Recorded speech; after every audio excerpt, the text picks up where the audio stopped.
mag-shoutout dito sa mga to. Alak, gusto niyo ba ng alak? Hindi tayo pwedeng dumaan, may harang na mga ano doon, may tawag dito. May Meralco, so nag-aay. Ha? Wala rin? So iikot, sige ikot tayo. Hindi talaga tayo makakadaan pala. So need natin bumalik.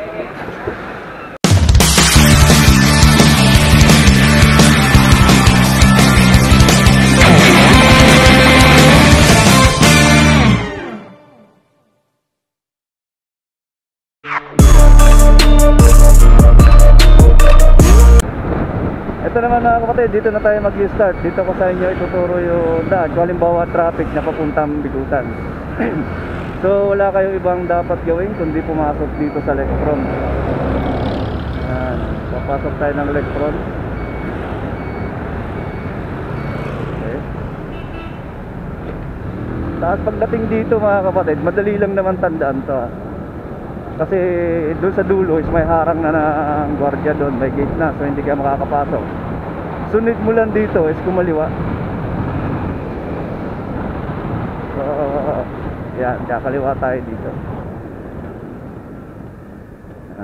Papasok tayo. Tapos dito lang tayo sa daanan ng motor. So ipo-full video natin to hanggang doon sa may court para malaman nyo yung kahabaan. Hindi na natin puputulin yung video natin para hindi kayo malito. Dito pagpasok nyo rito, part lang to ng Purok 13. Ito, may mga habal-habal to rito. Yan, mga yan, habal-habal yan, nakatambay na yan. So dito bigayan lang, kailangan kung sino nauna, pagbigyan na natin. So, let's go. Tapos dito may maliit na eskinita mga kapatid. Huwag kayong didiretso. Kakanan tayo dito.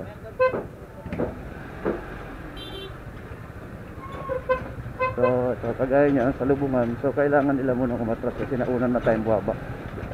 Tandaan nyo lang to. Sa dead end naman nito mga kapatid is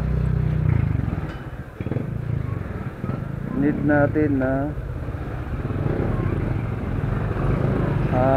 kumaliwa. Pagkakaliwa naman natin dito ay half court, may half court dito. So yung kalsada nito is kita naman dito sa kanan, diretso lang. Masikip siya pero kailangan natin gawin ito. So dead end, kaliwa naman tayo. Dahil ito marami talaga tayo nagsasalubong. Tapos dito diretso lang tayo. Tapos kanan.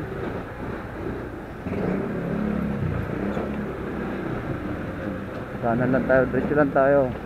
Tapos yan nga crossing, huwag kang diretso dyan. Pwede ka dumiretso pero may daan din doon, pero mas maganda rito. Kumaliwa ka lang. Papunta naman to dito sa covered court. Ayan, covered court na ng Purok 13, no?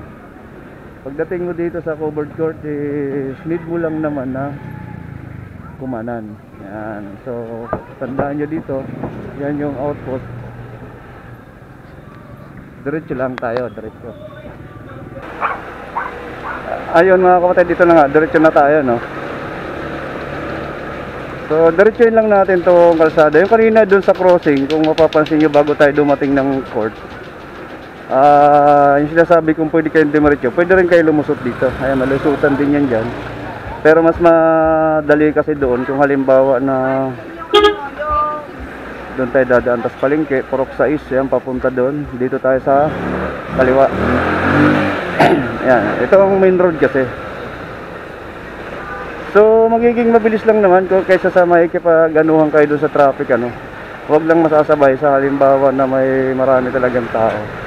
Pero normal kasi yun, kasi siyempre daanan natin. Yun, ayan, Maalwan. Diretso lang dito. Tapos din sa unahan na yun, sa may mga motor sa una, is may paahon dyan. So need natin, or kailangan din natin dyan ng kaunting ingat kasi may mga masasalubong tayo mga nakamotor. Gaya yan, galing sa taas yan. So kailangan dito is bigayan, no? Lagi ka lang gagawin dito sa kanan. Ayan. Ito na yung paahon na sinasabi ko. medyo maraming sumisemplang dito mga kapatid, kaya kailangan dito dahan-dahan ka lang or kailangan timing lang yung daan mo. Pwede ka rin dumiretso doon o pwede ka rito sa kaliwa. Dito tayo sa, ay kanan, sorry, kanan tayo para main road lang. So ito ay dead end lang, so dead end tayo, diretso nito hanggang doon sa unahan. Main road kasi siya, so need mo magbusina bago ka lumiko kasi blind spot siya. Ito yung barangay hall dito sa barangay South Danghari. Ayan, so ayan barangay hall, diretso lang tayo dito pag dating natin dito sa dead end.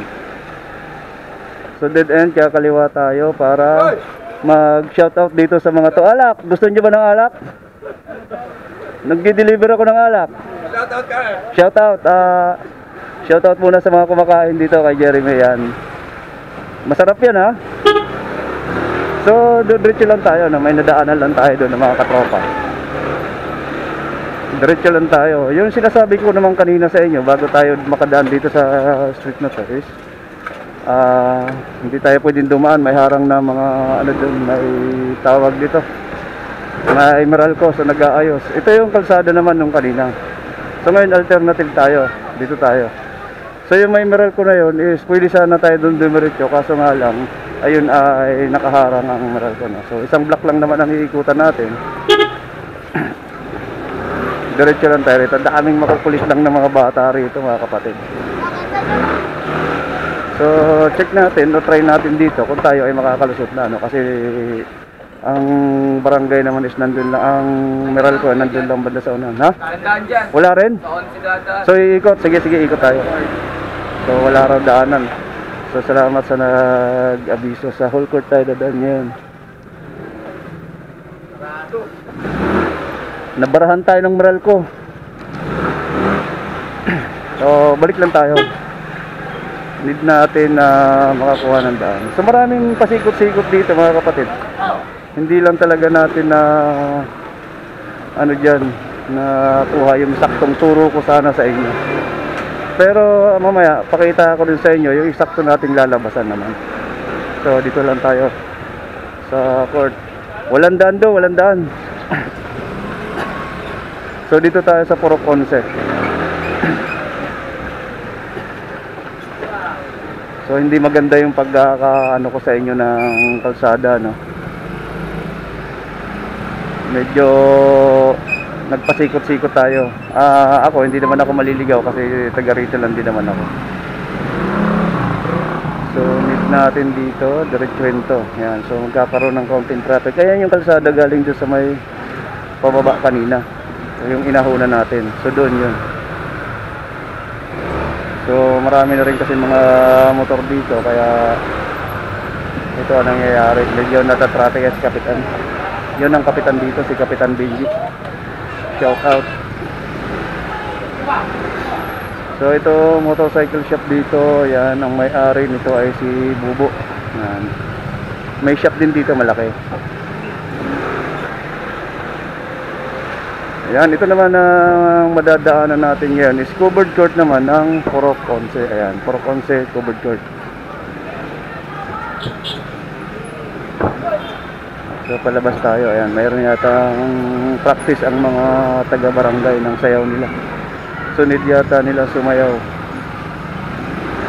Okay, diretso na tayo. Pasensya na mga kapatid at hindi talaga naging maganda yung pag-guide ko sa inyo dito sa kalsada na to. Marami tayong inikot-ikutan, ano. Masikip dito.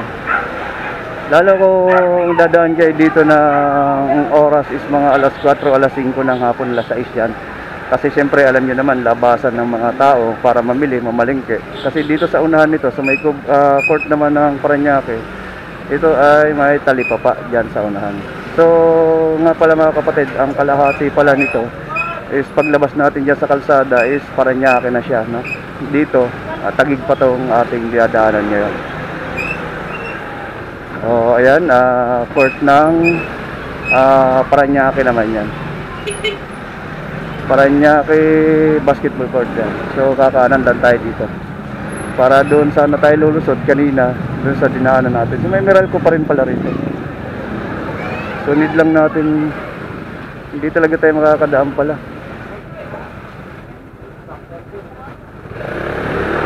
So need natin bumalik. Kasi may mga truck talaga. So dito ulit tayo dadaan na lang sa pinaka-alternative talagang daan. Hindi natin nakakuha yung eksaktong daanan. Pero marami lusutan dito mga kapatid. Ito ang labas naman natin is yung kaninang dinaanan din natin sa Duterte, kung saan man yung sinasabi ko sa inyo na minsan traffic gawa nga ng mga mga jeep na nagsasakay ng mga pasahero. At minsan malaki rin ang baha dito mga kapatid, lalong lalo kapag umuulan. Doon panda sa part na dadaanan din natin.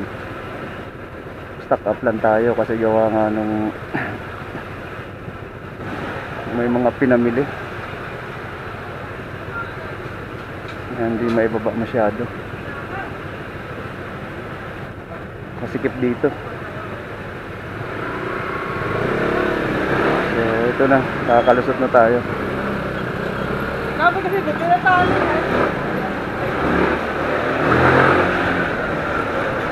Ayan, diretso lang to mga kapatid.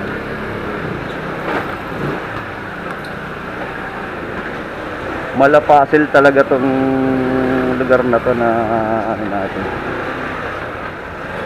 So yung dun kanina, dun sa may palengke, sa Talipapa na sinasabi ko, dito lang sana ang lusot nyon. Yan, dyan din ang daan nito, palusot. No? Paranaque ito rito ang dadaanan na natin ngayon. So ito naman ay pupunta na tayo ng labasan or highway na. Ayan, ang skyway, nakita na natin.